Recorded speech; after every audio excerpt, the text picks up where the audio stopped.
شروع اللہ کا نام لے کر جو بڑا مہربان نہایت رحم والا ہے۔ اے پیغمبر صلی اللہ علیہ وآلہ وسلم، مسلمانوں سے کہہ دو کہ جب اپنی بیویوں کو طلاق دینے لگو تو ان کی عدت کو پیش نظر رکھ کر طلاق دو، اور عدت کا شمار رکھو، اور اللہ سے جو تمہارا پروردگار ہے ڈرو۔ نہ تو تم ہی ان کو ایام عدت میں ان کے گھروں سے نکالو اور نہ وہ خود ہی نکلیں۔ ہاں، اگر وہ کھلی بے حیائی کریں تو اور بات ہے، اور یہ اللہ کی حدیں ہیں۔ جو اللہ کی حدوں سے تجاوز کرے گا وہ اپنے آپ پر ظلم کرے گا۔ اے طلاق دینے والے، تجھے کیا معلوم، شاید اللہ اس کے بعد رجعت کی کوئی سبیل پیدا کر دے۔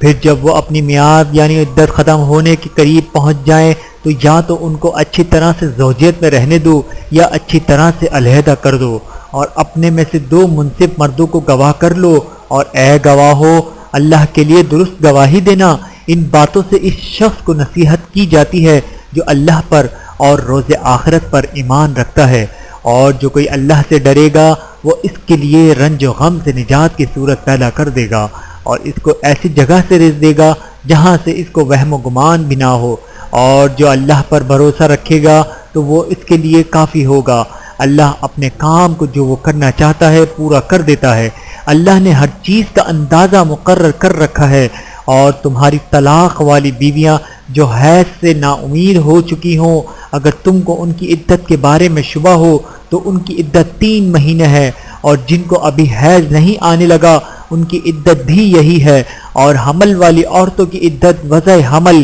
یعنی بچہ جننے تک ہے۔ اور جو اللہ سے ڈرے گا اللہ اس کے کام میں سہولت پیدا کر دے گا۔ یہ اللہ کا حکم ہے جو اس نے تم پر نازل کیا ہے، اور جو اللہ سے ڈرے گا وہ اس سے اس کے گناہ دور کر دے گا اور اسے اجر عظیم بخشے گا۔ طلاق والی عورتوں کو ایام عدت میں اپنی حیثیت کے مطابق وہیں رکھو جہاں خود رہتے ہو، اور ان کو تنگ کرنے کے لیے تکلیف نہ دو، اور اگر وہ حمل سے ہوں تو بچہ پیدا ہونے تک ان کا خرچ دیتے رہو۔ پھر اگر وہ بچے کو تمہارے کہنے سے دودھ پلائیں تو ان کو ان کی اجرت دے دو، اور بچے کے بارے میں پسندیدہ طریق سے موافقت رکھو، اور اگر باہم ضد اور نا اتفاقی کرو گے تو بچے کو اس کے باپ کے کہنے سے کوئی اور عورت دودھ پلائے گی۔ صاحب وصیت کو اپنی وصیت کے مطابق خرچ کرنا چاہیے، اور جس کے رزق میں تنگی ہو جتنا اللہ نے اس کو دیا ہے وہ اس کو موافق خرچ کرے۔ اللہ کسی کو زیر بار نہیں کرتا مگر اسی کے لحاظ سے جتنا اس کو دیا ہے،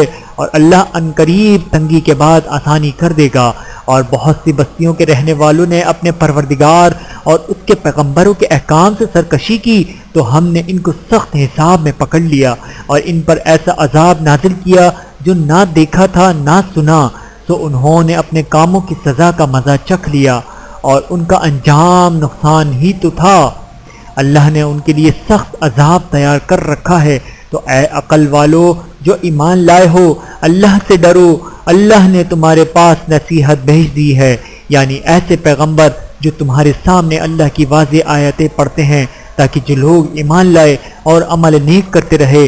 ان کو اندھیروں سے نکال کر روشنی میں لے آئیں، اور جو اللہ پر ایمان لائے گا اور عمل نیک کرے گا وہ ان کو جنتوں میں داخل کرے گا جن کے نیچے نہریں بہہ رہی ہیں، وہ ہمیشہ ہمیشہ ان میں رہیں گے۔ اللہ نے ان کے لیے کیا خوب رزق رکھا ہے۔ اللہ ہی تو ہے جس نے 7 آسمان پیدا کیے اور ویسی ہی زمینیں بھی، ان میں اللہ کا حکم اترتا رہتا ہے تاکہ تم لوگ جان لو کہ اللہ ہر چیز پر قادر ہے، اور یہ کہ اللہ اپنے علم سے ہر چیز کا احاطہ کیے ہوئے ہے۔